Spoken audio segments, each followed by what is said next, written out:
अस्सलाम वालेकुम जी। माइटोसिस में जब एक सेल ने अपने क्रोमोसोम को दो में तकसीम कर लिया तो एक नया सेल बन गया। अगर जो गैमीट्स हैं जो कि जर्म सेल्स बनाते हैं, अगर उनके अंदर भी माइटोसिस का प्रोसेस हो तो आने वाली जो जनरेशन है उसके अंदर अरबों और खरबों की तादाद में क्रोमोसोम जाना शुरू हो जाएंगे। इसलिए अल्लाह ताला ने एक करैक्टरिस्टिक रखी है कि मेल और फीमेल के अंदर जो जर्म सेल्स हैं उनमें माइटोसिस तो होगी, वो दो में डिवाइड होंगे खुद, लेकिन उनके अंदर मियोसिस 1 और मियोसिस 2 होगी, जिसके नतीजे में जो गैमीट बनेंगे उसमें हाफ नंबर ऑफ क्रोमोसोम जाएंगे। मिसाल दे रहा हूँ कि अगर मेल के जर्म सेल्स के अंदर 46 क्रोमोसोम हैं, वो मियोसिस 1 करेगा और मियोसिस 2 करेगा, उसके नतीजे में उसके पास 4 हैप्लॉइड्स गैमीट्स बन जाएंगे जिनके पास 23 क्रोमोसोम होंगे। इसी तरह फीमेल के एग सेल के पास भी अगर जर्म सेल के पास 46 क्रोमोसोम हैं तो वो मियोसिस 1 और मियोसिस 2 के बाद 4 हैप्लॉइड जिनके अंदर नंबर ऑफ क्रोमोसोम हाफ होंगे ऐसे एग सेल प्रोड्यूस करेंगी। और जब 23 नंबर क्रोमोसोम वाला एग और 23 क्रोमोसोम वाला स्पर्म मैच करते हैं तो रिजल्टेंट जो गैमीट बनता है, जो जाइगोट बनता है, उसके अंदर दोबारा से कितने क्रोमोसोम आ जाएंगे? 46 क्रोमोसोम आ जाएंगे। अगर जर्म सेल्स के अंदर मियोसिस 1 और मियोसिस 2 ना हो, सिर्फ माइटोसिस ही होती रहे, तो आने वाली जो जनरेशन है उनके अंदर लाखों, करोड़ों, अरबों और खरबों के हिसाब से क्रोमोसोम आ जाएंगे और इसी तरह एबनॉर्मेलिटीज भी आ जाएंगी। हमने देखा है कि अगर एक क्रोमोसोम ज़्यादा चला जाता है या एक क्रोमोसोम ही कम चला जाता है तो फिर जेंडर की प्रॉब्लम आ जाती है। इसके अलावा और भी बेशुमार सेक्सुअल जो डिजीज़ हैं वो इसी क्रोमोसोम की जो एबनॉर्मेलिटी है डिवीजन में, उसी की वजह से प्रोड्यूस होती हैं। तो मियोसिस को सबसे पहले डिस्कवर किया था ऑस्कर हर्टविग ने 1876 में। मियोसिस की जो सब डिवीजन है वो भी इसी बंदे ने दी थी और इनका नाम है प्रोफेज 1, मेटाफेज 1, एनाफेज 1 और टेलोफेज 1। जबकि मियोसिस 2 इसकी भी 4 सब कैटेगरीज हैं जिनका नाम है प्रोफेज 2, मेटाफेज 2, एनाफेज 2 और टेलोफेज 2। इन दोनों के बाद थोड़ा थोड़ा गैप होगा, जिसे साइटोकाइनेसिस का नाम दिया जाएगा, साइटोकाइनेसिस 1 और साइटोकाइनेसिस 2, जिसमें साइटोप्लाज्म डिवाइड होगा।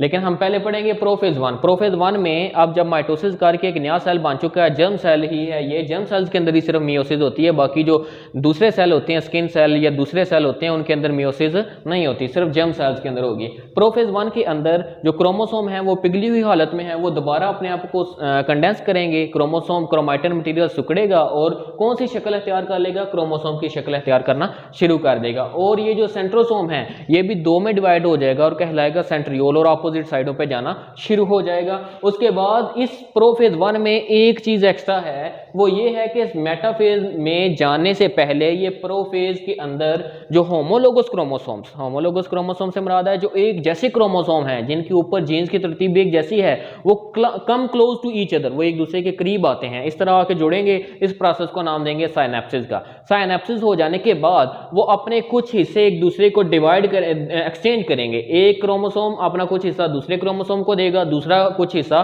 पहले वाले को देगा। इस प्रोसेस को कहेंगे chiasmata. Homologous chromosomes come close, they form chiasmata, they exchange part with each other, वो एक दूसरे के साथ अपने कुछ हिस्सों का तबादला भी करते हैं। इस पूरे प्रोसेस को नाम देंगे ये क्रॉसिंग ओवर है। प्रोफेज 1 के अंदर एक चीज एक्स्ट्रा होगी और वो है क्रॉसिंग ओवर। दोबारा से बताऊंगा कि जब होमोलोगस क्रोमोसोम, एक जैसे क्रोमोसोम एक दूसरे के करीब आते हैं, जब करीब आएंगे इस प्रोसेस को कहेंगे साइनेप्सिस।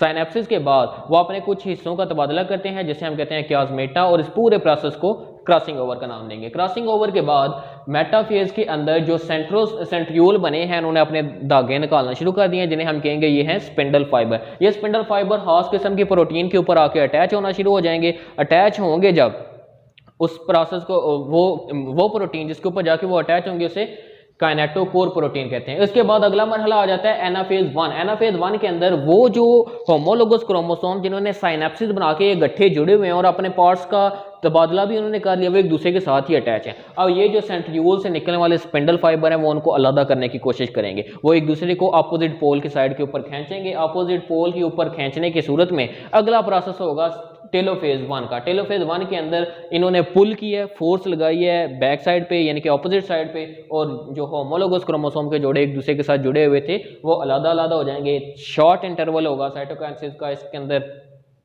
दो सेल प्रोड्यूस होंगे और इन दोनों सेल्स को हम कहेंगे कि ये हैप्लॉइड हैं। हैप्लॉइड इस लिहाज से हैं कि ये अपने जो पेरेंट सेल हैं उनके पास जितने क्रोमोसोम हैं इन डॉटर सेल्स के पास उनके हाफ आ गए हैं। उसके बाद मियोसिस 2 स्टार्ट होगी। मियोसिस 2 के भी सेम वही स्टेप्स हैं, प्रोफेज 2, मेटाफेज 2, एनाफेज 2 और टेलोफेज 2। प्रोफेज 2 के अंदर जो न्यूक्लियर मेम्ब्रेन है वो आस्ता आस्ता जाना शुरू कर देगी। जो सेंट्रियूल हैं वो सेंट्रियूल जो है वो अपोजिट साइडों पे जाना शुरू कर देंगे और धागे निकालना शुरू कर देंगे। मेटाफेज 2 के अंदर वो जो स्पिंडल फाइबर जो सेंट्रियूल से निकले हैं वो काइनेटोकोर के ऊपर आकर अटैच हो जाएंगे।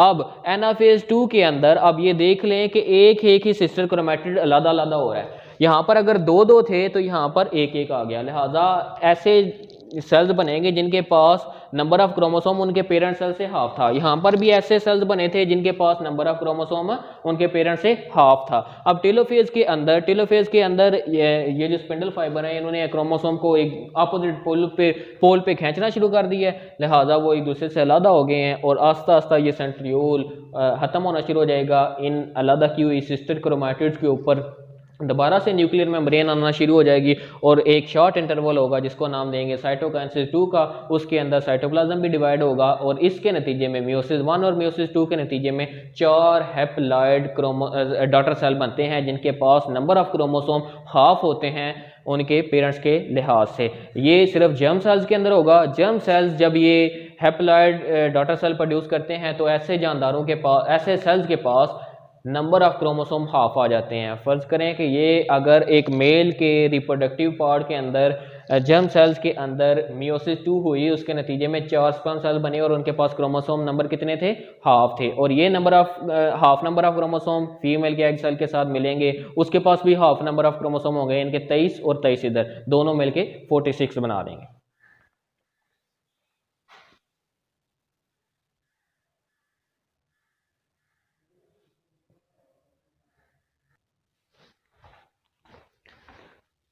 अब हमारे पास है कि फ़ायदा क्या है और इसमें अगर एरर आ जाए तो एरर आके क्या नुकसान पहुंचाता है मियोसिस के अंदर। तो फ़ायदा सबसे पहले भी मैंने आपको बता दिया है कि जर्म सेल्स अगर मियोसिस 1 और मियोसिस 2 ना करेंगे तो आने वाले इंडिविजुअल के पास लाखों करोड़ों और अरबों के हिसाब से आस्ता आस्ता क्रोमोसोम बढ़ते जाएंगे और बेशुमार एबनॉर्मलिटीज़ आ जाएंगी। हम देखेंगे एरर्स के अंदर कि अगर एक क्रोमोसोम ज़्यादा हो जाए या एक क्रोमोसोम कम हो जाए तो कितनी ज़्यादा एबनॉर्मलिटीज़ आ सकती हैं जेंडर के अंदर, वैसे डिजीज़ के अंदर या फिर इंफ्रास्ट्रक्चर के अंदर।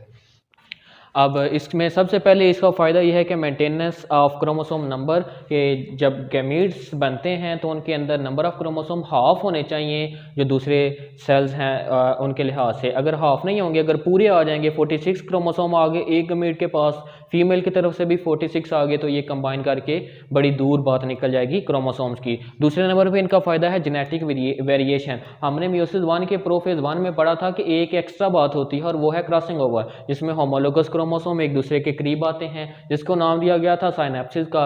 और साइनेप्सिस के दौरान वो अपने कुछ हिस्सों का तबादला करते हैं जिसे क्याज़मेटा कहते हैं। और तबादला करने के बाद जीन्स एक क्रोमोसोम से निकल के दूसरे में चले जाते हैं जिसे हम रिकम्बिनेशन कहते हैं, जिसकी वजह से हर जानदार दूसरे जानदार से मुख्तलिफ है, जिसकी वजह से एक पैदा होने वाला बच्चा अपने वालिदैन से मुख्तलिफ होता है क्योंकि उसके सेल्स के अंदर रिकम्बिनेशन हुई है।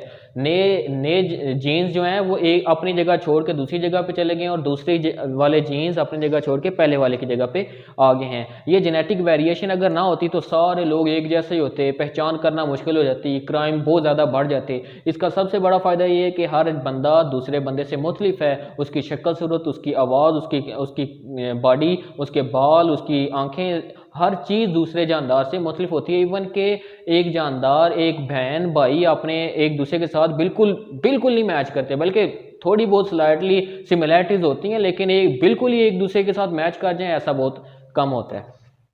तो जेनेटिक वेरिएशन इसका दूसरा फ़ायदा है। इसके बाद हम पढ़ेंगे एरर क्या है मियोसिस के अंदर। हमने पढ़ा था कि जब मियोसिस 2 पे, यहाँ पे मैंने लिखा था मियोसिस 2 के पास कि जब वो क्रोमोसोम अपना तबादला करवा देते हैं, जीन्स तब्दील कर लेते हैं, तो वो सिस्टर क्रोमैटिड अलग हो जाते हैं। हर नए बनने वाले सेल के पास एक ही सिस्टर क्रोमैटिड जाती है। उस प्रोसेस को कहते हैं ये डिसजंक्शन हो गया।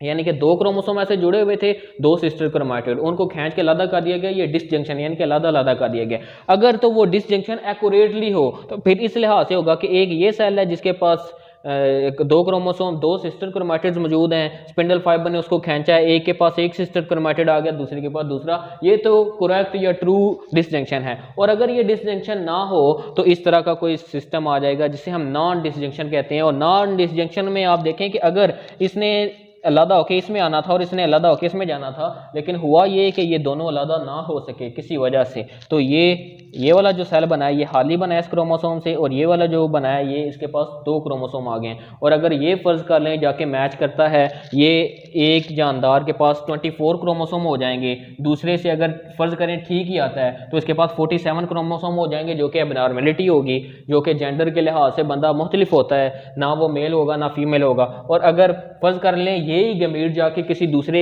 हेल्दी गमीट के साथ मैच करता है और दूसरे के पास, इसके पास तो 22 आ गई क्योंकि इसके पास एक क्रोमोसोम मिस हो गया, दूसरे के पास अगर 23 आते हैं तो ये 45 बनेंगे, एक क्रोमोसोम इनके पास कम होगा, जो कि एक एबनॉर्मेलिटी है। नॉन डिसजंक्शन में ये क्रोमोसोम जो 2 सिस्टर क्रोमैटिड कंटेन कर रहा है इसको खींच के अलग करना है और हर एक के पास एक एक सिस्टर क्रोमैटिड जाए। और नॉन डिसजंक्शन में ये अलग नहीं हो सकते, इसलिए एक खाली हो जाता है और दूसरे के पास 2 चले जाते हैं। इसकी बेशुमार वजूहात हो सकती हैं और इसकी बेशुमार शक्लें भी हैं नॉन डिसजंक्शन की। 3-3, 4-4 क्रोमोसोम ज़्यादा हो जाते हैं, 3-3, 4-4 क्रोमोसोम कम हो जाते हैं, जिसकी वजह से बड़े सारे मसाइल हो जाते हैं। उसके बाद नेक्स्ट टॉपिक है हमारे पास एपोप्टोसिस और नेक्रोसिस। एपोप्टोसिस है प्रोग्राम डेथ, जब एक सेल अपना काम सारी उम्र कर लेता है, जितनी भी उसकी उम्र है, फर्ज कर लें कि अगर रेड ब्लड सेल 120 दिन रहते हैं तो वो अपने 120 दिन के बाद उनकी प्रोग्राम डेथ हो जानी चाहिए, उन्हें मर जाना चाहिए, वो बूढ़े हो चुके हैं अब। जैसे स्किन सेल्स हैं, जैसे इंटेस्टाइन के सेल हैं, ये कंटिन्यूसली नए आते जाते हैं, अगर पुराने हो जाएंगे तो सेल के अंदर एब्जॉर्प्शन इतनी अच्छी नहीं हो सकेगी, लिहाजा अल्लाह ताला ने इनको प्रोग्राम डेथ के ज़रिए कंट्रोल किया हुआ है कि ये मर जाएंगे, नए आ जाएंगे, ताकि वो एफिशिएंटली काम करें। इसी तरह एक सेल अगर अपनी उम्र गुजार लेता है, अपना काम कर लेता है, तो वो मर जाता है। इस प्रोसेस को कहते हैं, ये एपोप्टोसिस है।